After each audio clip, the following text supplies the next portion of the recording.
तुम्ही दोघंही आलात आणि चर्चा केलीत त्याबद्दल आणि तुमची मतं मांडलीत त्याबद्दल. तर या अनुषंगाने आपण दोन्ही बाजूची मतं जाणून घेतलेली आहेत. आता याच्यानंतर एबीपी माझाच्या कार्यकारी संपादक सरिता कौशिक आपलं मत आणि आमची भूमिका सांगतायत. पाहूयात. सरिता.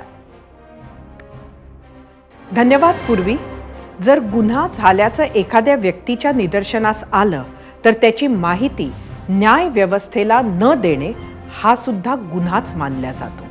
पण हे असे कायदे तुमच्या आमच्या सारख्या सामान्य लोकांनाच लागू असतात. हे अजित पवारांना लागू नसावेत असं दिसतंय.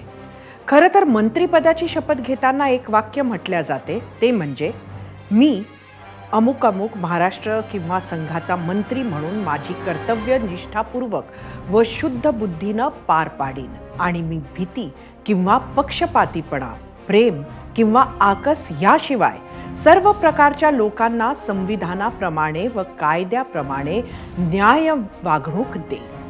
असं असूनही अजित पवारांनी भाजप मंत्र्यांवर 26 वर्षांनंतर भ्रष्टाचाराचे आरोप केले.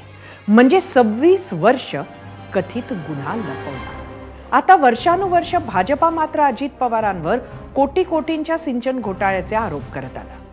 हे आरोप जेव्हा झाले तेव्हा अजित पवार स्वतः सत्तेत होते. आरोप करणारे तर विरोधी बाकांवर होते. पण तेव्हा सुद्धा अजित पवारांनी ते आज बोलले ती बाब समोर आणली नाही. आता जेव्हा ते बोललेत तेव्हा त्या सो कॉल्ड फाईल्सच्या संबंधित एक मंत्री म्हणजेच महादेवराव शिवणकर, त्यांचे नेते आणि तत्कालीन उपमुख्यमंत्री गोपीनाथ मुंडे आणि खात्याचे सचिव हे सगळेच मृत आहेत.